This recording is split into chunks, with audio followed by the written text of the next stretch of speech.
કશું પણ જૂનું સાચવવાના મોહમાં આપણે ક્યાંક નવું નકારતા તો નથી ને?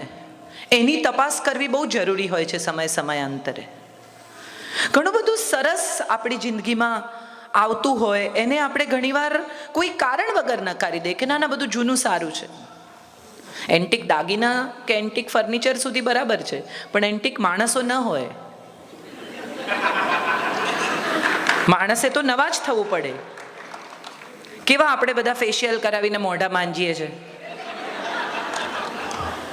ભલે રહ્યું મારું મોઢું એવું ને એવું જૂનું ગંદુ, એવું કોઈ દિવસ કોઈ કહે છે? તો બદલાતા સમય સાથે બદલાતો માણસ અને બદલાતા સમય સાથે બદલાતી સંસ્કૃતિની વાત જ્યારે આપણે કરીએ ત્યારે બદલાતા સમય સાથે બદલાતા સંબંધોની ચર્ચા પણ થવી જોઈએ. કોઈ એક સમય હતો જ્યારે માતા પિતા પોતાના સંતાન સાથે વાત કરે તો નીચું જોઈને ઊભા રહેવાનું, જવાબ નહીં આપવાનો. સસરા બેઠા હોય ત્યાંથી પુત્ર વધુ પાછળથી પસાર થઈ જાય, આગળથી પસાર પણ ન થવાય. પ્રણામ સર, बहुत बहुत शुक्रिया आपका आना हमारे लिए बहुत बड़ी बात है सर.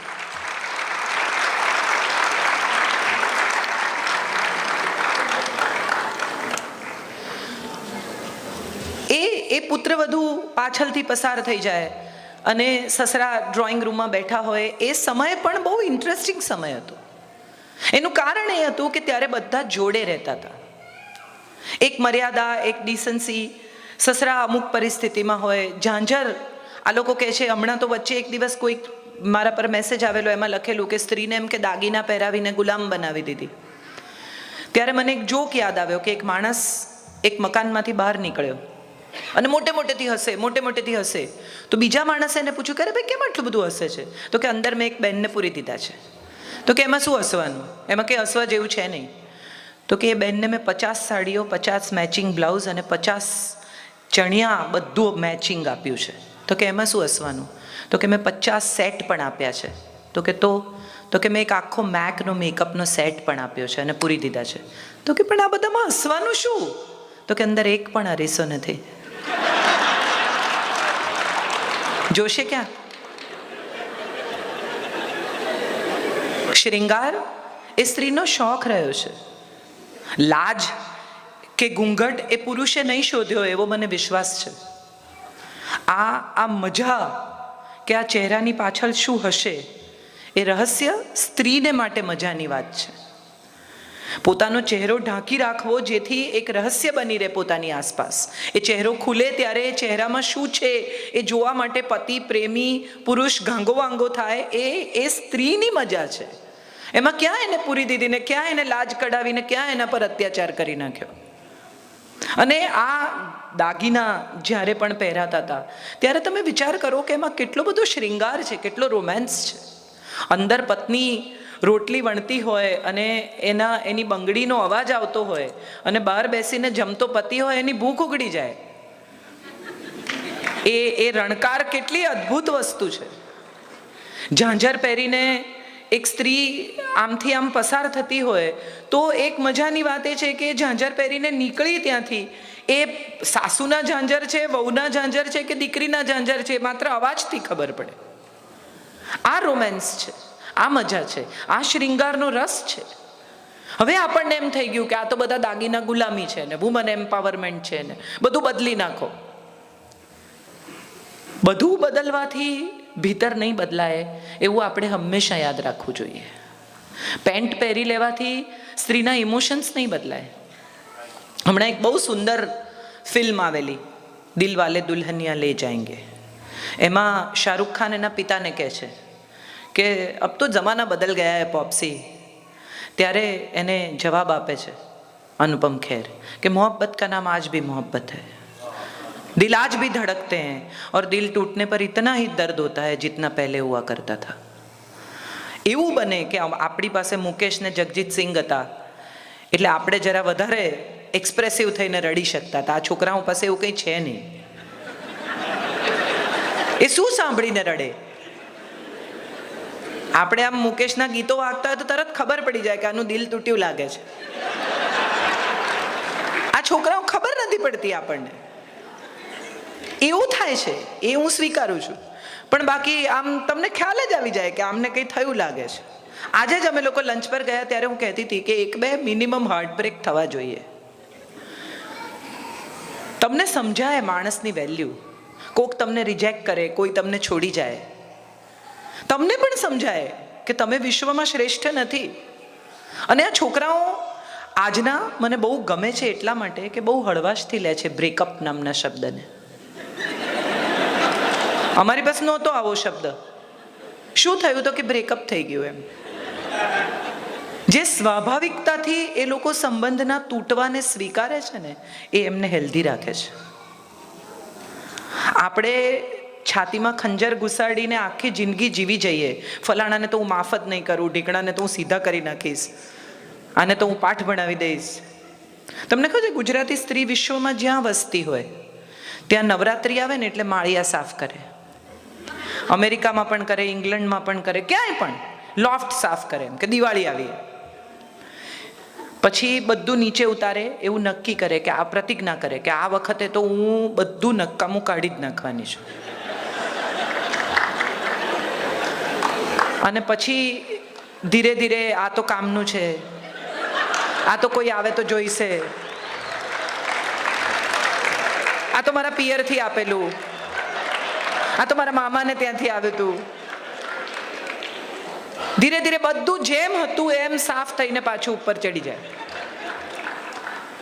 મજાની વાત એ છે કે આપણે આપણા મનના માળિયામાં પણ આવું જ કરીએ છીએ. દર વર્ષે બધું નીચે ઉતારીએ છીએ, એવું નક્કી કરીએ છીએ કે જે નકામું છે એને કાઢી નાખવું છે, પણ કાઢતા નથી. એટલે નવું ભરવાની જગ્યા જ નથી. જેટલું ભર્યું છે એ એટલું બધું છે કે એમાં કશું નવું ભરી શકાય એવી હવે જગ્યા જ નથી. અહીંથી ઇન્ડિયા જાઓ ત્યારે તમે પણ કરતા હશો, અમે પણ કરીએ છીએ. બહારગામથી ઘેર આવીએ ત્યારે ઉપર ચડીને બેગ બંધ કરીએ. કોક હોય જયભાઈ જેવું તો કહેવાનું કે બેસો ને મારે બેગ બંધ કરવી છે એમ. એટલે એટલું બધું ભરીએ ઠાંસી ઠાંસીને, પણ એમાંનું કામનું કેટલું? કેવી મેમરીઝ કે જેને આપણે સાચવવાની છે, કેવા શબ્દો કે જેને ગણી ગણીને પોતાની પાસે રાખવા છે, કેવા માણસો કે જેને યાદ રાખવા છે. તમે કોઈ પણ માણસને અહીંયા બોલાવીને પૂછો કે તમારી જિંદગીના 5 સુખદ પ્રસંગો કહો, અને તમે એમ કહો કે તમારી જિંદગીના 5 દુઃખદ પ્રસંગો. અરે ભાઈ તમે કહો એટલા કહો. કેમ? કારણ કે આપણને કડવાશો બહુ યાદ રહી જાય છે. કોઈએ અપમાન કરેલું, કોઈએ તકલીફ આપેલી, કોઈએ ખરાબ રીતે વાત કરી હતી, એ આપણને તરત યાદ આવે. હું પહેલી વાર મસ્કત ઉતર્યો ને ત્યારે વિઝાનો એટલો પ્રોબ્લેમ થયેલો, એવું જયભાઈને યાદ રહે. પણ ખરેખર યાદ રાખવા જેવું શું છે કે કેટલો પ્રેમ મળ્યો, હાઉસફુલ હતું. આટલા ટ્રાફિકમાં પણ લોકો પોતાનો સમય કાઢીને આવ્યા. અમે એવું યાદ રાખીએ છીએ 2 જણા, એટલે અહીંયા ઊભા છીએ. અમે કોઈ દિવસ એવું યાદ જ નથી રાખતા કે ફલાણે ગયેલા ત્યારે કેટલો લોચો થયેલો, યાદ છે ને? એને બદલે એવું યાદ રાખીએ કે ફલાણે જમવા ગયેલા ત્યારે કેટલી મજા આવેલી. એનું કારણ એ છે કે ખુશ રહેવાના કારણો બહુ નથી હોતા, દુઃખી થવાના ઇનફ કારણો મળી રહે તમને. આ દેશમાં આજે જે વાત કરીને એ બહુ મહત્વની વાત એ રીતે પણ છે કે આપણને બધાને ખોટું બહુ લાગે.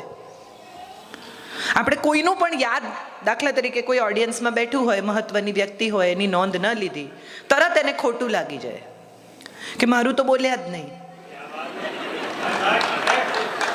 હવે આ મારું તો બોલ્યા જ નહીં ભૂલી ગયા. તમને જોયા, તમારી સાથે વાત કરીએ અગત્યનું છે કે સ્ટેજ પરથી તમને યાદ કર્યા એ અગત્યનું છે. અને મારું તો બોલ્યા જ નહીં માંથી એટલું લંબાય કે માણસને યાદ રાખે જિંદગીભર. ફરી જ્યારે એ સામે બેઠા હોય અને બીજા માણસ સ્ટેજ પર હોય ત્યારે એને વિશે ન બોલે. અને અમારા જેવા લોકોને તો યાદ ન રહે કે અચ્છા તો નોંધ ના લીધી તો કંઈ નહીં, ભૂલી ગયા હશે. એટલે તમે જેને દુઃખ પહોંચાડવા માંગો છો એને દુઃખ પહોંચે છે કે નહીં એ તો નક્કી કરો પહેલા. આ પણ બહુ મહત્વની વાત છે કે હું એનું અપમાન કરીને આવ્યો, પણ આ તો તમારું સુખ છે. એને અપમાન લાગ્યું છે કે નહીં એની તમને ખબર જ નથી. એને તો તમારી નોંધે ન લીધી હોય એવું બને. કૃષ્ણ જાય છે, ફરી એકવાર હું ત્યાં આવું છું, વિષ્ટિ કરવા માટે દુર્યોધનની સભામાં. 2 વાર વિરાટ સ્વરૂપ બતાવે છે એકવાર ડરાવવા ને બીજી વાર ડર ભગાવવા. પહેલી વાર જઈને વિરાટ સ્વરૂપ એટલા માટે બતાવે છે કે દુર્યોધન કહે છે ને કેદ કરી લો. દૂતને કોઈ દિવસ કેદ ન કરાય, તો દૂત થઈને આવ્યા છે. અને ત્યારે દ્રૌપદી જ્યારે જાય છે એ વિષ્ટિ કરવા માટે, ત્યારે એને કહે છે કે તું ભૂલી ગયો, મારા વાળ ખેંચીને લઈ ગયેલા, મને કેટલું અપમાન કરેલું, મારી સાથે કેટલી ખરાબ રીતે વર્ત્યા, દ્યુતમાં એણે ચીટિંગ કરી, આ બધું તું ભૂલી ગયો. અને હવે તું ત્યાં વિષ્ટિ કરવા જાય છે એ લોકો સાથે 5 ગામ માંગવા, શરમ નથી આવતી તને? અને ત્યારે કૃષ્ણ કહે છે, બહુ સરસ જવાબ આપે છે, ને હું માનું છું આ જવાબ આપણા બધાનો હોવો જોઈએ જિંદગીમાં, કે જો હું પ્રયાસ કરી શકું એમ હોઉં અને છતાં હું પ્રયાસ ન કરું તો આવનારા વર્ષો મને માફ નહીં કરે. મારો પ્રયાસ કેટલો સફળ થાય છે એ વિચારવાનો મને અધિકાર જ નથી. આપણે તો પહેલા ગેરંટી જોઈએ છે કે હું જાઉં, પણ પછી એમણે આ પાડવી પડે. એ શું કરે છે એને કરવા દો, તમે શું કરો છો એ તમે નક્કી કરો. એ સ્વધર્મ છે. મારો ધર્મ મારે જોવાનો છે.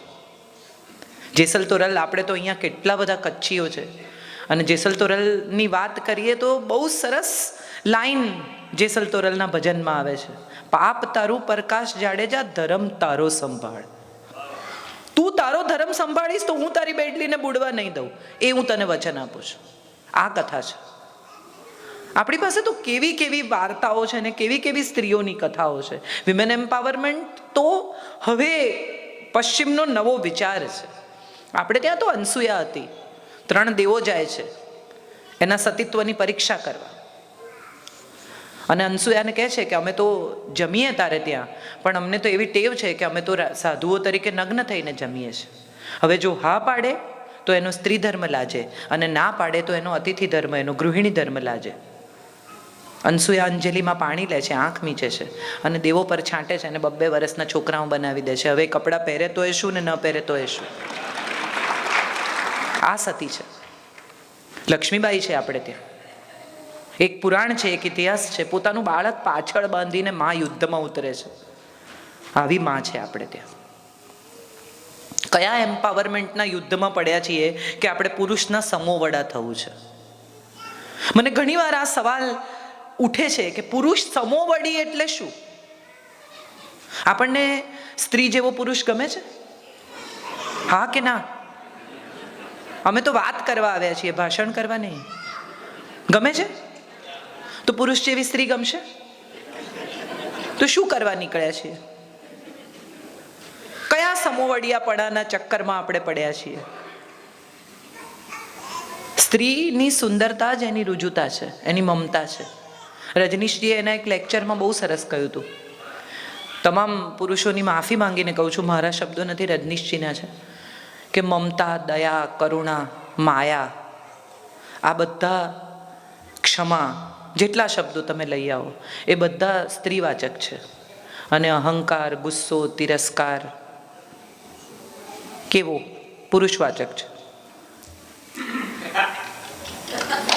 વાર લાગી થોડી પહોંચતા. તો આપણી પાસે તો ઓલરેડી કેટલું બધું છે. આપણે કોની સાથે સરખામણી કરવા ઉતર્યા છીએ? નવી પેઢીના નામે મેં જોયા ઘણા બધા લોકોને, મને એવું થાય કે યંગ દેખાવાનો પ્રયત્ન કરે, સમોવડા થવાનો પ્રયત્ન કરે, કોઈ કારણ વગર યુદ્ધમાં ઉતરે.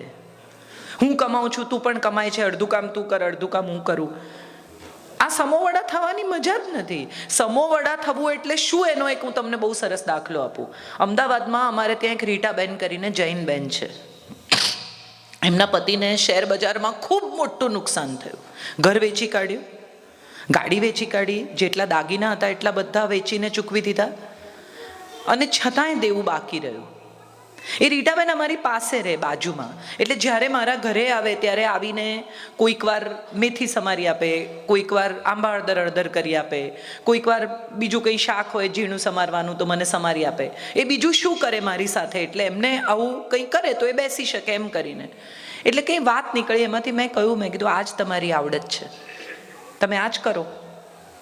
આજે એવી સ્થિતિ છે કે ઝીપલોકમાં મેથી સમારીને આપે તમને 500 ગ્રામ, અને મારા જેવી એટલી બધી સ્ત્રીઓ છે જે વર્કિંગ વિમેન છે કે જે રીટાબેનને ત્યાં લાઈન લગાવવા તૈયાર છે. એ શિયાળામાં આંબા અડધર કરી આપે, એ ગરમર કરી આપે, એ ડાળા કરી આપે, એ તમને ખીચિયા પાપડી કરી આપે, એ તમારે ઘરે બહુ જ બધા મહેમાન આવવાના હોય તો 25 માણસની રોટલી કરી આપે. And she is so busy કે તમે એમને ફોન કરો કે રીટાબેન મેથી, કાજલબેન કાલે કરી આપીશ.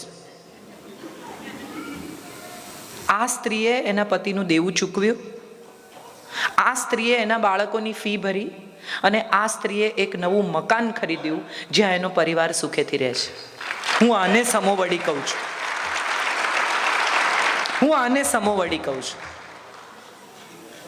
સમોવડી એટલે પેન્ટ પહેરે, સમોવડી એટલે હિસાબો કરે, સમોવડી એટલે એમ કે તારું ખાતું જુદું ને મારું ખાતું જુદું, ચેક લખી આપ મારા ખાતામાં, હું વીજળીનું બિલ ભરીશ ને તું પેટ્રોલનું બિલ ભર. સમોવડી એટલે અર્ધાંગીની. સ્ત્રીને પુરુષની અર્ધાંગીની કહી છે અને ડાબુ અંગ કહ્યું છે. તમને ખબર છે હૃદય ડાબી બાજુ હોય છે, લીવર ડાબી બાજુ હોય છે, શરીરના બધા જ મહત્વના અંગો ડાબી બાજુ છે. સ્ત્રીને કેમ વામ અંગ કહી છે? કારણ કે પુરુષનું વધુ મહત્વનું અંગ છે, માટે કહી છે.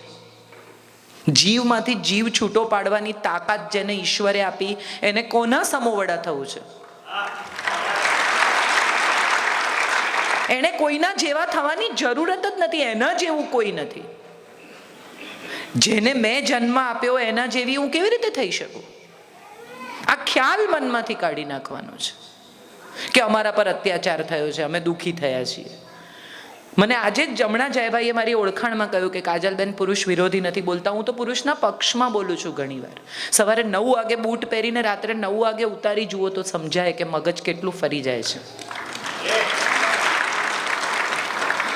અને ઘરની બહાર રહેતો પુરુષ ઘરમાં 6 એસી નંખાવે છે, એ કેટલા કલાક વાપરે છે? આ એસી, આ સગવડો, આ મોટું ઘર, આ વધુ ગાડીઓ કોના માટે છે? એના પોતાના માટે? તમે બધાએ અનુભવ્યું હશે કે જ્યારે શરૂઆતમાં ઘરમાં પૈસા આવવાના શરૂ થયા ત્યારે પહેલાં માતા પિતાનો વિચાર કરે, પછી સંતાનોનો વિચાર કરે, પછી પત્નીનો વિચાર કરે, પછી પરિવારનો વિચાર કરે. મોટા ભાગના પુરુષો છેલ્લે પોતાનો વિચાર કરે. મોટા મોટા મકાનો બને અને હવે તો વોક ઇન વોર્ડરોબ્સ થાય છે. એક આમ સીધું સિંગલ ખાનું પુરુષનું હોય, બાકીના 8-9 ખાના બધા પત્નીની સાડીઓ લટકતી હોય. અને તમે એને પૂછો, બહાર જતા હોય ને અંદર ગંજી ફાટેલું પહેર્યું હોય અને પત્ની કહે કે અંદર ગંજી ફાટેલું છે, તો કે કોણ જુએ છે? આ પુરુષની સાદગી છે. એને પણ સમજો, એને પણ ઓળખો. કેટલી બધી સ્ત્રીઓ, મને તો આખી જિંદગી કશું કરવા જ ના દીધું, મને તો કામ કરવા ના દીધું, હું તો કશું કમાઈ નહીં. ત્યારે મને એમ થાય કે તમે કમાયા નથી, પણ તમે જે કમાયા છો એ કદાચ જગતમાં બીજું કોઈ નથી કમાયું. તમારા 2 સંતાનના સંસ્કાર કમાયા તમે. તમે 2 એવા વોટર આપ્યા આ દેશને કે જે સાચો નિર્ણય કરવામાં આ દેશની મદદ કરશે. તમે 2 સારા નાગરિક આપ્યા, 2 અથવા 2 થી વધુ, ફોર ઓલ યુ નો. કારણ કે આમ તો ઋગ્વેદ કહે છે કે તારે 10 પુત્રો થાવ ને પતિ તારો 11મો પુત્ર બની રહો.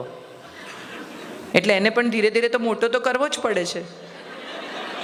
મારા પર હમણાં એક SMS આવેલો, એમાં લખેલું કે પતિ એવું મોટું થઈ ગયેલું બાળક છે કે જેને સાસુ સાચવી શકતી નથી એટલે તમને સોંપ્યું છે. કે હવે બસ ભાઈ, હવે મારથી નથી સચવાતો, હવે તું રાખ. તો એ 11મો પુત્ર કે સાસુનો પુત્ર જે બી હોય, મને ઘણીવાર એવો વિચાર આવે કે આ દેશમાં કેમ સ્ત્રીને ફરિયાદ ઊભી થઈ? કેમ એવું બન્યું કે સ્ત્રીને લાગે છે કે મારા પર કોઈ અત્યાચાર કરે છે? કેમ એવું થયું કે સ્ત્રીને લાગ્યું કે હું પાછળ પડી ગઈ, હું પાછળ રહી ગઈ? એનું સૌથી મોટું કારણ એ છે કે સ્ત્રીએ જ સ્ત્રીનો સાથ ના આપ્યો. પુત્રવધુ પરણીને આવે ને ત્યારથી એના મનમાં એમ હોય કે હું આ ઘર પર કબજો કરી લઉં, ને સાસુને એમ હોય કે આવીને હવે બધું કબજો કરી લેશે. ખરેખર જો એ 2 જણા ભેગા થઈ જાય ને તો ઘરના પુરુષોની તાકાત નથી કે ચૂકે ચા કરે. આ ડિવાઈડ એન્ડ રૂલની પોલિસી એવી ચાલી કે પુરુષો રાજ કરતા થઈ ગયા. બિલીવ મી, વિચારી જોજો મારી વાત પર, તમને સમજાશે કે હું સાચી છું. મજાની વાત એ છે કે સ્ત્રીઓ પાસે તો આંતરિક ભયાનક તાકાત છે. સ્ત્રીઓ પાસે જો એકતા હોત ને, કપૂર નહીં, એણે તો સત્યાનાશ કર્યું છે, કપૂર નહીં તો પાછા કહેશે કાજલબેને કીધેલું એકતા કપૂર હોવી જોઈએ એમ. કયા ઘરમાં તમે એવું જોયું કે સાસુ આવી રીતે સીડી પર તેલ નાખે ને પુત્રવધુ લપસી પડે? આટલા લોકો બેઠા છે, એક જણ હાથ ઊંચો કરીને કહી દો મેં આવું જોયું છે. કયા ઘરમાં તમે એવું જોયું કે બહુ ખીર બનાવતી હોય નણંદ મીઠું નાખી આવે? જો નથી જોયું, જો નથી માનતા, તો શા માટે એને તમે બઢાવો આપો છો? એ સવાલ બહુ અગત્યનો છે.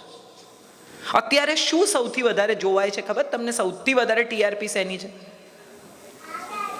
અત્યારે? સૌથી વધારે ટીઆરપી નાગિન નામની સિરિયલની છે. 2016માં આપણે ઈચ્છાધારી નાગણ ની કથા જોઈએ છે. એક તરફ આપણા ઘરમાં ઇન્ટરનેટ છે, એક તરફ આપણા ઘરમાં આઈપેડ છે, એક તરફ આપણા સ્માર્ટફોન વાપરીએ છીએ, અને બીજી તરફ આપણે ઈચ્છાધારી નાગણની કથા જોઈએ છે જે કોઈનું પણ રૂપ લે ને એની આંખો લીલી થઈ જાય. અને પછી આપણે એમ કહીએ છીએ કે સ્ત્રી પાછળ રહી ગઈ છે. આંતરિક તાકાતનો ઉપયોગ સ્ત્રી નથી કરતી માટે પાછળ રહી ગઈ છે. વુમન્સ ડે ઉજવવા માટે બધા ભેગા થાય, વિમેન એમ્પાવરમેન્ટની કથાઓ કરે. કેટલી સ્ત્રીઓએ એવું નક્કી કર્યું કે આજે વુમન્સ ડેના દિવસે હું મારા ઘરની બાઈને અથવા મારા ઘરની મેડને અડધો દિવસ રજા આપીશ અને એને કહીશ કે આજે વુમન્સ ડે છે, તું ઘેર જા. કેટલી સ્ત્રીઓ એવું નક્કી કર્યું કે જેની સાથે આપણે ઝઘડો થયો છે, સાસુ હોય, જેઠાણી હોય, દેરાણી હોય, એને ફોન કરીને કહીશું કે હેપી વુમન્સ ડે યાર, ચલો ભેગા થઈએ, ચલો એકવાર એકબીજાને માફ કરીએ, ચલો મજા કરીએ. મનના માળિયામાં ભરેલી વસ્તુઓને ધીરે ધીરે ખાલી કરવાનો પ્રયત્ન કરીએ તો હું માનું છું બહુ બધું બદલાઈ જશે આપણી અંદર. સંસ્કૃતિ સાચવવાને બદલે સંસ્કાર સાચવવાનો પ્રયત્ન કરીએ. અને સંસ્કાર એટલે શું? જયભાઈ હંમેશા કહે છે, અને મને પણ બહુ ગમે છે એ વાક્ય, એટલે એમના નામે જ મારે કહેવું જોઈએ કે આપણા સિવાયના લોકો પણ જીવે છે ને આપણા પછી પણ લોકો જીવવાના છે, એટલું યાદ રહે ને, એનું નામ સંસ્કાર. આ મારી વાત નથી, આ જયભાઈની વાત છે ને. એ બેઠા છે ત્યારે તો મારે કમસે કમ હું એમની વગર ના જ કહી શકું. એ ના હોય તો ચલાવી દઉં મારા નામે. આપણે બધા જ્યાં આજે પહોંચ્યા છીએ ને, ગ્લોબલ વોર્મિંગનો સમય છે. હિમાલય પીગળે છે, ફલાણું આમ થયું છે. હમણાં કલકત્તામાં પટના સુધી છેક આટલો મોટો ધરતીકંપ થયો. ગુજરાતે ધરતીકંપ જોયો. ટર્કીમાં આજે સવારે જ 9 લોકોને મારી નાખ્યા. ત્યારે એક સવાલ એવો થાય છે કે આ ગ્લોબલ વોર્મિંગ ખાલી બહાર થાય છે? વાતાવરણમાં થાય છે? ગ્લોબલ વોર્મિંગ ભીતર પણ થાય છે. તમે જુઓ, લોકો એટલા ટેન્સ મોઢા સાથે આખો દિવસ વિતાવે છે. કેટલા ઓછા સ્માઇલ્સ દેખાય છે ચહેરા પર. સવારે નીકળે ને ત્યારથી જ આમ હોય, ભમર સંકોચેલી જ હોય. ખુશ રહેવા માટે કંઈ બહુ પ્રયાસ કરવો પડતો નથી. અને તમે એક સ્માઇલ કરો તો શક્ય છે કે તમારી સામેનો માણસ સ્માઇલ કરશે, એ સ્માઇલ કરશે તો બીજો કરશે. આ તો ઇન્ફેક્શિયસ છે. બહુ સુંદર બાબત છે. તમે વિચારી જુઓ કે ગમે તેટલી રૂપાળી છોકરી હોય, ગમે તેટલો બેસ્ટ મેકઅપ કર્યો હોય, ગમે તેટલું સારું ફિગર હોય, પણ જો એનું મોઢું ચઢેલું હોય તો એ તમને રૂપાળી લાગશે? અને શક્ય છે કે થોડી ઓછી રૂપાળી હોય, શક્ય છે કે બહુ સારી હેરસ્ટાઈલ ન કરી હોય, શક્ય છે કે બહુ સારું ફિગર ના હોય, પણ હસમુખી હોય ને તો તમને એની બાજુમાં ઊભા રહેવું ગમે, તમારે એની સાથે વાત કરવી ગમે. અને બહુ મજાની વાત એ છે આ દુનિયાની કે તમને એકલો માણસ ક્યાંક બેસીને રડતો હશે ને તો બહુ અજુગતું નહીં લાગે, પણ એકલો માણસ ક્યાંક બેસીને હસતો હશે ને તો એમ થાય એક ડૉક્ટર બોલાવો હવે. એકલો હશે ને એ કદી ક્યાંય કોઈને ગળે નથી ઉતરતું. એનું કારણ એ છે કે સુખી થવા માટે તમને મિનિમમ 2 લોકો તો જોઈએ જ. સુખ વહેંચો કોની સાથે? કોને કહો કે મને બહુ મજા પડી? કોની સાથે આ આનંદ, આ મજા, આ સુખ, આ મળેલી તમામ અસ્ક્યામતને તમે વહેંચો? કોઈ નહીં હોય તો ક્યાં પહોંચીશું આપણે બધા? જો કોઈ સાથે નહીં હોય તો આ સુખનો, આ શાંતિનો, આ સંપત્તિનો, આ સગવડનો, આ જે કોઈ આપણી સત્તાનો અર્થ છે ખરો? ઘણી તમારે ત્યાં તો મને ખબર નથી એવું થાય છે કે નહીં, અમારે ત્યાં 5:30 પત્ની ફોન કરે, હું કરું છું, શું બનાવું? આ એક બહુ અદ્ભુત સંવાદ છે ગુજરાતી ઘરનો. એટલે તરત જ પતિ એમ કે જે બનાવું એ બનાવો. એટલે એમ કે ના, પછી તમે આવીને માથાકૂટ કરો છો, એટલે તમે કહો. એટલે એ કે અચ્છા તો પાઉંભાજી બનાવો. કે ભાઈ હવે અત્યારે શાક લેવા કોણ જાય? એટલે કે છોલે બનાવો. કે ભાઈ એ તો સવારે પલાળવા પડે. તો હાંડવો કર, હાંડવો. અરે તો આથવું પડે. આ ટનલ છે એક, જેમાં દાખલ થયા છે, અને પેલે છેડે પ્રકાશ છે. એ પ્રકાશ શું છે? જે મેનુ એણે એના મનમાં નક્કી કર્યું છે. ધીરે ધીરે ધીરે ધીરે ધીરે એને ત્યાં લઈ જવાના છે.